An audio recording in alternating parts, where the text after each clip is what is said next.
Yeah. I already started it. Let's go then. Oftentimes, it's important to take a step back and to look at life from a distance. Though I find it hard to do this, on rare occasions I get a glimpse of what life really is. Life is a novel. We need to write it however we see fit. I have always enjoyed writing stories, and life has simply been one big book where I have the opportunity to write my own novel. Each book has a beginning where everything develops, a middle where the excitement is, and an end where everything comes together and gives the reader or writer a sense of conclusion. Sometimes, a writer will get writer's block, or have to fix past mistakes to continue their story. Sometimes, a writer will only want to give up or hurry things along because they just want to be done and sit back, rather than commit to the hard work it takes to finish a novel. But every choice has its consequences, good or bad. The beginning of my story took place in elementary school. It was my time to develop and learn my environment, just like the characters in the story. I had to learn what I liked to do and what I didn't quite like to do. I had to learn what people I enjoyed as friends and what people weren't quite my friends. In elementary school, my character became an energetic little boy who was eager to continue learning and having fun. But at the beginning of my story, I was not looking to the future. The best decisions seemed to be the ones that came first or were the easiest. Now, I realized that I wasn't able to look 2 feet ahead of myself, and I was caught in the same day-to-day schedule as always. The most exciting point of my day was lunch and recess. I got up each morning excited that today would have another lunch and recess. It became high time that I found something different, new, and exciting to do. I began to take part in school activities. I joined the musicals and the after-school intramurals. I had more things to look forward to in life, so I was a happier person. Just as the character of my story finally developed life through its first exciting obstacle at middle school. I never really felt afraid of going into middle school. In fact, I couldn't wait for something new and exciting. Over the summer, I counted the days until the start of the year. I was proud that I had been accepted into Hal, and I couldn't wait to meet all the new people from the other elementary schools. And I had reason to be excited. 6th grade was a blast. I wanted to be friends with every new face. I wanted to do well on every project. I wanted to fit in. Before I realized it, time had flown by and I ended up in 7th grade.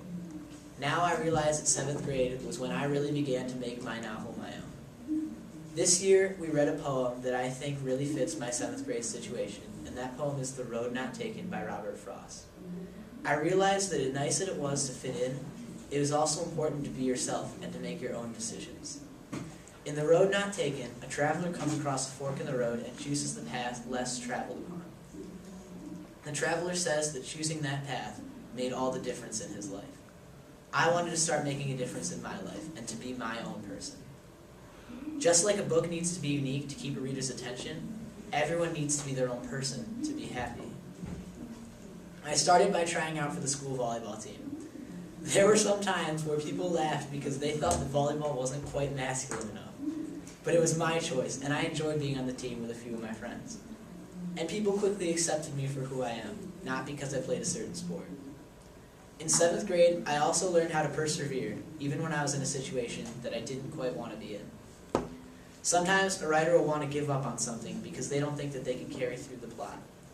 That relates almost exactly to what I was going through. I was in the school symphonic band, and I really didn't like it.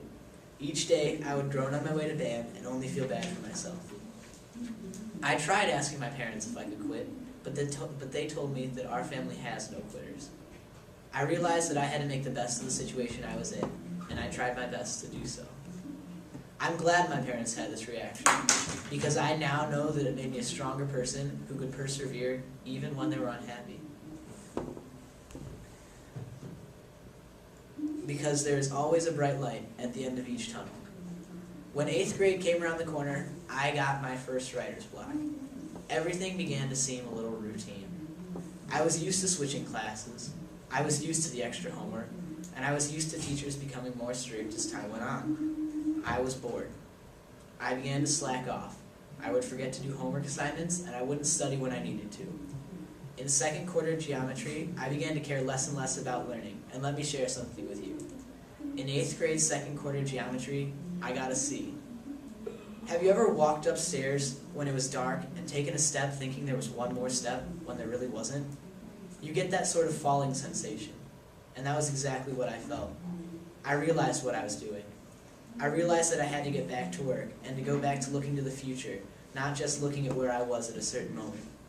Just as a writer goes to work to fight writer's block, I went to work to put an end to my lazy and carefree attitude. At the end of 3rd quarter, my grades looked a little better. I was proud. I was proud that I had fixed the scary situation that I was in geometry. I was proud that I had made the school volleyball team again, and I was even the team MVP. Life overall seemed better. Now I face high school. I realized that if I keep writing with the intention to succeed, I will meet my goals. High school is another blank page in my novel, and it's my choice what I write there, not anyone else's. In high school, I hope to be my own person and to be happy with who I am. In high school, I hope to be a good role model for my younger brother. In high school, I hope to have a positive and optimistic effect on the people around me. In high school, I hope to look at the world and ask myself what I can do to help, whether it is donating to a charity or helping out at a local food drive. I know that I will take the road less traveled so that I will stand out and be a leader, not a follower. And so I end my speech with a question. Will you take the road less traveled?